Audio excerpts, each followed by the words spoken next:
100% स्वामी आहेत आणि तेच आहेत. आता तर भारतावरती जे पहलगामवरती जे हल्ला झाला तर नामस्मरणाने तिथेही काही आपण करू शकतो का? सर्व स्वामी भक्तांना मी नम्र विनंती करतो, आपलं भारत सरकार आणि आपल्या सैन्याच्या मागे खंबीरपणे उभे राहा. करोडो स्वामी भक्त जेव्हा नामस्मरण करतील तेव्हा तुम्ही विचार करा आपल्या सरकारच्या मागे आणि आपल्या सैन्याच्या मागे किती प्रचंड मोठी शक्ती तयार होईल. एक्झॅक्टली ब्रह्ममुहूर्तामध्ये असं काय होतं? ब्रह्ममुहूर्त हा सकाळी 3:15 3:30च्या दरम्यान 4 वाजेपर्यंत ब्रह्ममुहूर्ताची वेळ आहे. कोणतीही वेळ पर्टिक्युलर नाही की तुम्ही अमुक वेळेसच नामस्मरण केलं पाहिजे, तुम्ही तमुक वेळेसच नामस्मरण केलं पाहिजे, की तुम्ही सकाळी 3:30-4लाच उठून नामस्मरण केलं पाहिजे, तुम्ही रात्री 11, असं काहीही नाही. नमस्कार मित्रांनो, स्वागत आहे तुमचं अजून एका नवीन पॉडकास्टमध्ये. तर भरपूर चांगला असा रिस्पॉन्स आला होता. हेमंत दादाचा आपण व्हिडिओ अपलोड केला होता सर्वात पहिला, आणि त्याच्यानंतर ना व्ह्यूज इतके चांगले आले की म्हणजे इंस्टाग्राम, फेसबुक, यूट्यूब ह्या सर्व प्लॅटफॉर्मचे व्ह्यूज ऑलमोस्ट 3 ते 4 लाख व्ह्यूज होते. आणि लिटरली लोक US, UK वरनं पण भरपूर काही क्वेश्चन्स करत होते नामस्मरणावरती. तर भरपूर काही गोष्टी आज आपण ह्या व्हिडिओमध्ये कव्हर करणार आहोत. तर नमस्कार दादा. नमस्कार. श्री स्वामी समर्थ. श्री स्वामी समर्थ. ओम श्री स्वामी समर्थ. ओम श्री स्वामी समर्थ. तर इतक्या चांगल्या रिस्पॉन्स नंतर म्हणजे लोकांचे इतके डिमांड होते की परत त्यांना अजून एक व्हिडिओ हवा आहे. आणि आपण लास्ट व्हिडिओमध्ये बोललोही होतो की भरपूर सारे एपिसोड्स आहे जे आपण कव्हर करणार आहोत. श्री स्वामी समर्थ यांचे नामस्मरण, परत भरपूर काही गोष्टी आहेत त्या एपिसोड्समध्ये आपण कव्हर करणार आहोत. तर आजचा जो एपिसोड आहे आपण स्टार्ट करू नामस्मरणावरनं. भरपूर जणांचे क्वेश्चन्स असतात की नामस्मरणाला जेव्हा आम्ही बसतो त्यावेळी स्वामींचा फोटो समोर असला पाहिजे का, दिवा हा लावलाच पाहिजे का, अगरबत्ती उदबत्ती ही लावलीच पाहिजे का, हे छोटे छोटे क्वेश्चन्स ना भरपूर जणांचे कॉमेंट्समध्ये होते. तर आपण ना स्टार्ट तिथून करू म्हणजे बेसिक लोकांची क्लिअर होईल की नामस्मरणाला बसताना ह्या सर्व गोष्टी किती इम्पॉर्टंट आहेत, की नामस्मरण हेच इम्पॉर्टंट आहे. बरोबर आहे. कारण कसं आहे की सगळ्यात महत्त्वाचं आहे नामस्मरण. आता बरेच ठिकाणी असं बोललं जातं की स्वामींची मूर्ती अशा अमुक अमुक ठिकाणी ठेवावी, म्हणजे दिशेनुसार वगैरे. मग दिवा अमुक अमुक ठिकाणी लावावा, मग अगरबत्ती अमुक अमुक ठिकाणी असावी, आणि मग त्यानंतर नामस्मरण करावं. नाही, ठीक आहे, बरोबर आहे. पण मला असं वाटतं की शेवटी ते ब्रह्मांड नायक आहेत. बरोबर. ब्रह्मांड नायक म्हणजे या सगळ्या ज्या दिशा आहेत ह्या दिशाचं कंट्रोल जे आहे ते ब्रह्मांड नायकांच्याच हाती आहे. बरोबर. मग दिवा तुम्ही अमुक दिशेला लावावा, तमुक दिशेला लावावा, किंवा तुम्ही कोणत्या दिशेला समोर बसून नामस्मरण करावं, किंवा तुम्ही मूर्ती कोणत्या दिशेला ठेवावी, हे महत्वाचं नाहीच आहे. बरोबर आहे. कारण ते ब्रह्मांड नायक आहेत आणि त्यांनी दिशा सगळ्याच ठरवलेल्या आहेत. मग आपण कशी काय त्यांची दिशा ठरवावी? आपण नाही ना त्यांची दिशा ठरवू शकत. बरोबर.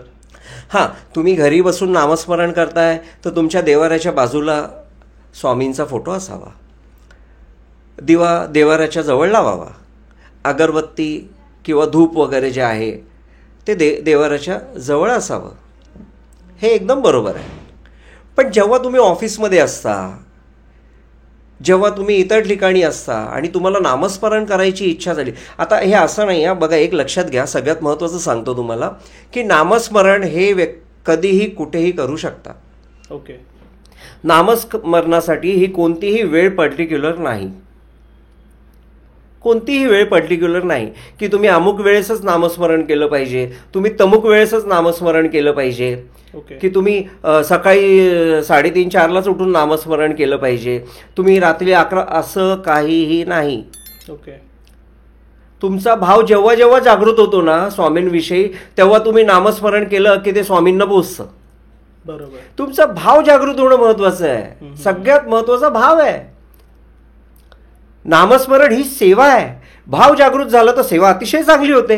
बरोबर.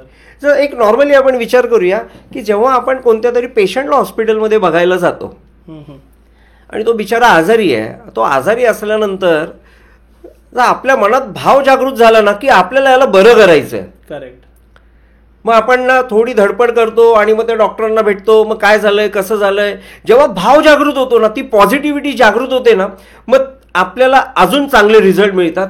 मग त्या पेशंटविषयी आपण अजून चांगलं काम करतो, 4 डॉक्टरांना भेटतो, 4 लोकांचे ओपिनियन घेतो आणि ओपिनियन घेतल्यानंतर त्याच्यावर एक परफेक्ट इलाज चालू होऊन जातो. आणि मग डॉक्टर त्याच्यावर अजून परफेक्ट इलाज चालू करतात. त्यांनी तर केलेलेच असतात, पण त्याशिवाय अजून परफेक्ट. म्हणजे ही कशी पॉझिटिव्हिटी तयार होते. भाव म्हणजे पॉझिटिव्हिटी आहे. नामस्मरण हे पुशबॅक आहे. जेव्हा तुमचा भाव जागृत झाला, तुमच्यात पॉझिटिव्हिटी तयार झाली, आणि पॉझिटिव्हिटी एकदा तयार झाली ना तुमच्यात, की तुमचं जे नामस्मरण होतं हे डबल पॉझिटिव्ह होतं. करेक्ट. म्हणजे डबल इंजिन लागतं. आणि जेव्हा डबल इंजिन लागतं ना, तेव्हा तुम्ही विचार करा गाडी किती मस्तपैकी रुळावर येते की. हो, बरोबर. हे सगळ्यात महत्वाचं. त्याच्यामुळे ब्रह्मांड नायकाचं नाव घेताना, श्री स्वामी समर्थांचं नाव घेताना, ओम श्री स्वामी समर्थ नामस्मरण करताना माझं मत स्पष्ट आणि क्लिअर आहे की आपण कुठेही ते करावं. ओके. आपण घरी असू तर आपण घरी आपल्या मंदिरासमोर बसावं आणि 10 मिनिटं 15 मिनिटं जसं आपल्याला वेळ मिळेल आपण नामस्मरण करावं. ओम श्री स्वामी समर्थ हे नामस्मरण, हे जे नामस्मरण आहे हे माणसाला त्याच्या उद्दिष्टापर्यंत घेऊन जातं. Correct correct. माणसाला यशप्राप्ती करून देतं. जो माणूस व्यथेनी गांजलेला आहे त्याला त्या व्यथेतून बाहेर काढतं. ज्याला मी स्पष्ट भाषेत सांगतो, काही काही भाषा कळत पण नसेल, पण मी एकदम स्पष्ट भाषेत सांगतो की ज्याला नोकरी नसेल त्याला नोकरी मिळते. थोडे पेशन्स पाहिजे. आज नामस्मरण केलं तर उद्या लगेच जॉब मिळेल असं होत नाही. बरोबर. परीक्षा सगळेच जण बघतात. आज आपण बेडवर आहोत, आज आपण नामस्मरण केलं, आज आपल्या नातेवाईकांनी नामस्मरण केलं तर आपण लगेच नाही, थोडंसं वेळ जातो. पण हे सगळं त्यांच्या हातात आहे. माणसाच्या हातात काहीच नाही आहे. माणसाच्या हातात फक्त प्रयत्न करणं आहे आणि नामस्मरण करणं. याच्या व्यतिरिक्त माणसाच्या हातात काहीच नाही आहे. काहीच नाही आहे. बरोबर. माणूस शून्य आहे. जसं मी मागच्या व्हिडिओमध्ये माझ्या सांगितलं की प्रत्येक पॉडकास्टच्या वेळेस एक सिग्नल मिळतं. प्रत्येक पॉडकास्टच्या वेळेस सकाळी ना एक सिग्नल मिळतं. आज एक सिग्नल मिळालंय की 100% स्वामी आहेत. ओके. 1% सुद्धा मी नाही आहे. बिलकुल नाही. 100% स्वामी आहेत आणि तेच आहेत. आपण फक्त निमित्त आहोत आणि आपल्या हातात फक्त त्यांनी एकच गोष्ट दिलेली आहे, नामस्मरण. बरोबर आहे. जर त्यांच्याजवळ पोचायचं असेल तर ओम श्री स्वामी समर्थ नामस्मरण. त्यांची जर सेवा घडून घ्यायची असेल तर ओम श्री स्वामी समर्थ नामस्मरण. मग तुम्ही सकाळी मंदिरामध्ये, जर आपल्या घरात मंदिर आहे, मस्तपैकी देवांची पूजा होते, तर तिथे 10 मिनिटं ओम श्री स्वामी समर्थ नामस्मरण. बरोबर. तुम्ही ऑफिसला निघताय, 1:30-2 वाजता तुमचा लंच होतोय, लंच झाल्यावर काही हरकत नाही आहे, ओम श्री स्वामी समर्थ नामस्मरण. तुम्ही 5:30ला घरातून ऑफिसमधून बाहेर पडताय, तुम्ही 5:30ला बाहेर पडले, 6 वाजता बाहेर पडले, तुम्ही ट्रेनमध्ये आहात, माहिती आहे ट्रेनमध्ये एवढी गर्दी असते, प्रचंड प्रमाणात गर्दी असते, असून द्या, काही हरकत नाही आहे. ट्रेनमध्ये चढल्यानंतर त्या गर्दीमध्ये का होईना ओम श्री स्वामी समर्थ मनातल्या मनात नामस्मरण. तुम्हाला कोणाला दाखवायची गरज नाही, काय बोलायची गरज नाही. तुमच्या मनातल्या मनात त्यांचं नामस्मरण असून द्या. बघा ते कोणत्या ना कोणत्या रूपाने तुमच्या समोर येतात आणि कोणत्या ना कोणत्या रूपाने तुमचं सहकार्य, म्हणजे तुम्हाला ते सहकार्य करतातच करतात.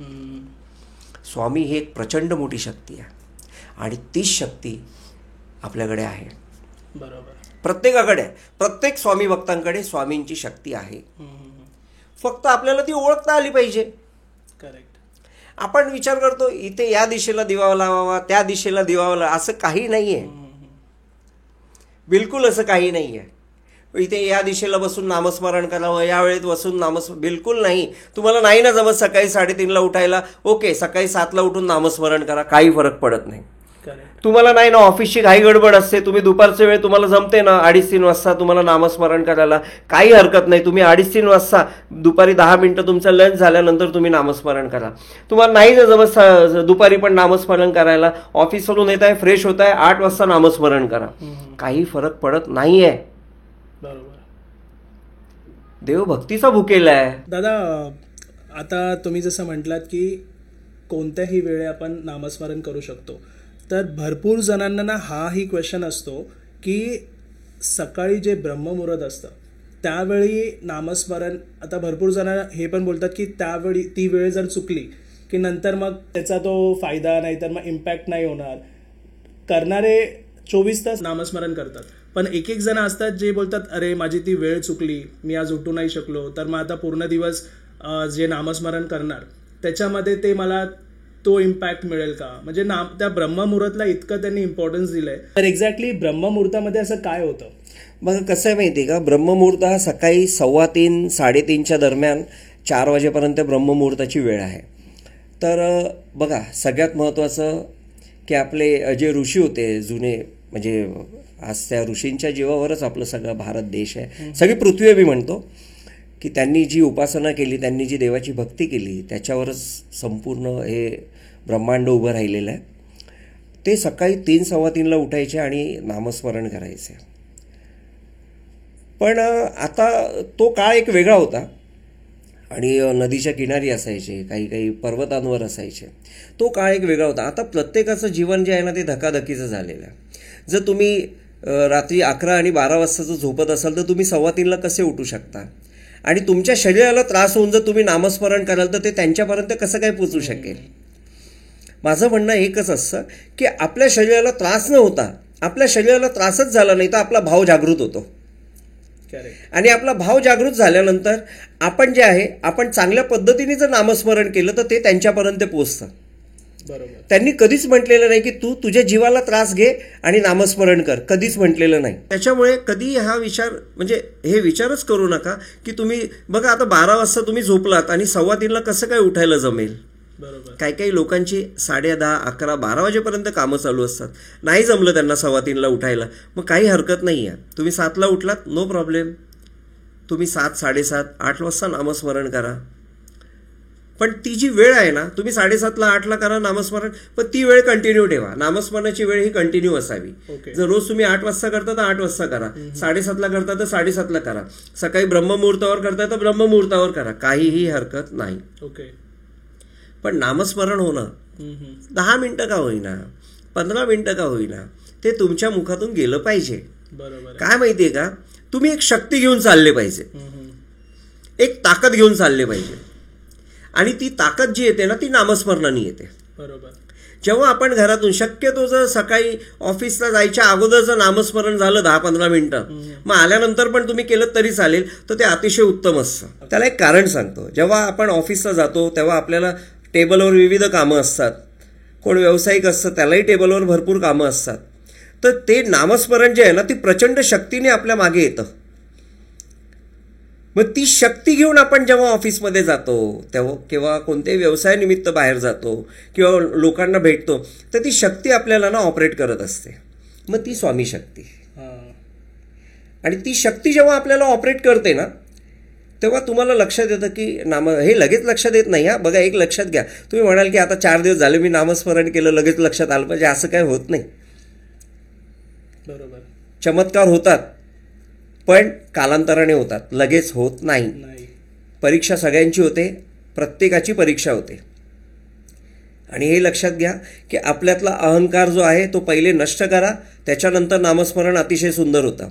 पहिले स्वतःला हे म्हणायला सुरुवात करा की मी शून्य आहे, माझ्या हातात फक्त स्वामींनी दिलाय, ते प्रयत्न करणं फळ देणं फक्त त्यांच्या हातात आहे. बरोबर. आपण प्रयत्न टोकाचे करायचे, फळ ते देतील. आणि त्यांना काय फळ द्यायचं ते बरोबर देतात. आपल्याला काय प्लस मायनस वाटत असतं, पण त्यांना ते जे काही फळ आहे ते त्यांना माहिती आहे की याला कधी कोणत्या गोष्टी काय द्यायच्या ते. बरोबर. त्याच्यामुळे फळ ते नक्कीच देतात आणि हे ते नेहमी चांगलंच फळ देतात. त्याच्यामुळे आपल्याकडे पेशन्स हवे आणि निस्वार्थी पद्धतीने तुम्ही नामस्मरण करा. बघा स्वामी तुमच्या प्रचंड शक्तीने मागे उभे आहेत. खूप छान तुम्ही एक्सप्लेन केलात नामस्मरणाबद्दल. तर आपण आधीच्या पॉडकास्टमध्ये पण नामस्मरणावरती ज्या एक्झाम्पल्स तुम्ही दाखवले होते की किती मोठ्या मोठ्या गोष्टी पॉसिबल होतात जेव्हा नामस्मरण माणूस करतो. आता तर भारतावरती जे पहलगामवरती जे हल्ला झाला तर नामस्मरणाने तिथेही काही आपण म्हणजे जे लोक आता प्रयत्न चाललेत सैनिकांचे, परत भारताचे जे गव्हर्नमेंट आहेत भरपूर काही प्रयत्न त्यांचे चालू आहेत, तर नामस्मरणाने तिथेही काही आपण करू शकतो का? कारण आपल्याकडे भरपूर स्वामी भक्त आहेत, जर ते सर्वांनी जर असं काही केलं तर तिथे काही त्यावर फरक होऊ शकतो का? बघा, एक सांगतो, हा अतिशय उत्तम प्रश्न विचारला. कारण आपण नेहमी आपलाच विचार करतो आणि नामस्मरण करतो. मला काय पाहिजे, तर मला हे पाहिजे म्हणून मी असं कधीच करू नये. निस्वार्थी पद्धतीने नामस्मरण करावं, मी मगाशीच बोललो. पण आज भारतामध्ये जी काही घटना घडलेली आहे ही अमानवीय घटना घडलेली आहे. त्याचा सर्व स्तरातून आजूबाजूच्या सगळ्या आपले मित्र देशांनी त्याचा तिरस्कार केलेला आहे, त्याचा निषेध केलेला आहे. पण मी असं सांगू इच्छितो सर्व स्वामी भक्तांना, आज लाखो करोडो स्वामी भक्त आपल्या भारतात आहेत, पूर्ण जगामध्ये पसरलेले आहेत. तर सर्व स्वामी भक्तांना मी नम्र विनंती करतो, हात जोडून नम्र विनंती करतो, आपलं भारत सरकार आणि आपल्या सैन्याच्या मागे खंबीरपणे उभे राहा आणि आतंकवाद संपूर्णपणे नष्ट करण्यासाठी जे काही आपलं भारत सरकार पाऊल उचलत आहे आणि आपले सैनिक जे काही पाऊल उचलणार आहेत त्यासाठी त्यांना एक प्रचंड स्वामी शक्ती मिळाली पाहिजे. त्यासाठी प्रत्येक स्वामी भक्तांनी या गुरुवारपासून ओम श्री स्वामी समर्थ एक 5 मिनिटं 10 मिनिटं का होईना नामस्मरण करायचं आहे. एक नामस्मरण आपल्या देशासाठी झालं पाहिजे. करोडो स्वामी भक्त जेव्हा नामस्मरण करतील तेव्हा तुम्ही विचार करा आपल्या सरकारच्या मागे आणि आपल्या सैन्याच्या मागे किती प्रचंड मोठी शक्ती तयार होईल. बरोबर. आणि एक नामस्मरण आपल्या देशासाठी झालंच पाहिजे. या गुरुवारपासून मी स्वतः माझ्या देशासाठी, आपल्या भारत देशासाठी, आपल्या सैन्यासाठी, आपल्या सैनिकांना प्रबळ करण्यासाठी, त्यांच्या मागे एक स्वामी शक्ती निर्माण करण्यासाठी, आपल्या सरकारच्या मागे एक स्वामी शक्ती निर्माण करण्यासाठी या गुरुवारपासून मी स्वतः भारत देशासाठी नामस्मरणाला बसणार आहे. तर प्रत्येकाने, प्रत्येक स्वामी भक्तांनी, भारत देशातील आणि जगातील सर्व स्वामी भक्तांनी एक नामस्मरण आपल्या भारत देशासाठी झालंच पाहिजे. आणि आपल्या देशाच्या सैनिकांमागे, आपल्या देशाच्या सरकारमागे प्रचंड शक्तीने श्री स्वामी समर्थ शक्ती उभी राहणार आहे आणि ती शक्ती आपल्या देशाला मोठं यश देणार आहे. हे मी स्वामी भक्तांना विनंती करतो की एक जे नामस्मरण आहे ते आपल्या देशासाठी झालंच पाहिजे. या गुरुवारपासून 10 मिनिटं पुढच्या गुरुवारपर्यंत नामस्मरण हे आपल्या देशासाठी झालंच पाहिजे. हे मी सगळ्या स्वामी भक्तांना नम्र विनंती करतो. आणि आपल्या बघा, जर आपला देश सुरक्षित असेल ना तर आपण सुरक्षित असू. बरोबर आहे. म्हणून सगळ्यात महत्वाचा पहिले देश आहे, देशानंतर आपण आहोत. बरोबर. तर स्वामींना साकडं घालायचंय. देश जे काही पाऊल उचलेल त्यामागे तुम्ही उभे राहा, प्रचंड शक्तीने उभे राहा. माझ्या सैनिकांच्या मागे प्रचंड शक्तीने उभे राहा, माझ्या सरकारच्या मागे प्रचंड शक्तीने उभे राहा आणि ते जे काही करतील त्यांना त्याच्यात यश प्राप्त होऊन द्या. हीच सर्व मी स्वामी समर्थांच्या चरणी ही विनंती करतो. खूप छान दादा. म्हणजे नामस्मरण आपण भारताच्या सेवेसाठी पण आपण वापरून त्याचा खूप चांगल्या पद्धतीने उपयोग करू शकतो नामस्मरणाचा. आणि मीही ह्या गुरुवारपासून पुढच्या गुरुवारपर्यंत नामस्मरणाला बसेल. ॲटलिस्ट एक 10 मिनिटं वेळ आपल्या सर्वजण बिझी आहेत माहिती आहे, पण 10 मिनिटं जर आपण देशासाठी जर काढले, कारण देश आहे तर आपण आहे. आणि हे जे सर्व कामं भारत सरकार नाहीतर मग सैनिक जे पण करतायत त्यामध्ये यश तर येणारच आहे त्यांना, कारण इतके जण, लाखो करोडो लोक नामस्मरणाने त्यांच्या मागे खंबीरपणे उभे आहेत. तर धन्यवाद दादा. आपण अजून एक पॉडकास्ट घेऊन येणार आहे, अजून एक भाग येणार आहे आमचा. त्यामध्ये भरपूर काही लोकांचे क्वेश्चन्स आहेत ते आम्ही कव्हर करणार आहोत. ओम श्री स्वामी समर्थ. ओम श्री स्वामी समर्थ.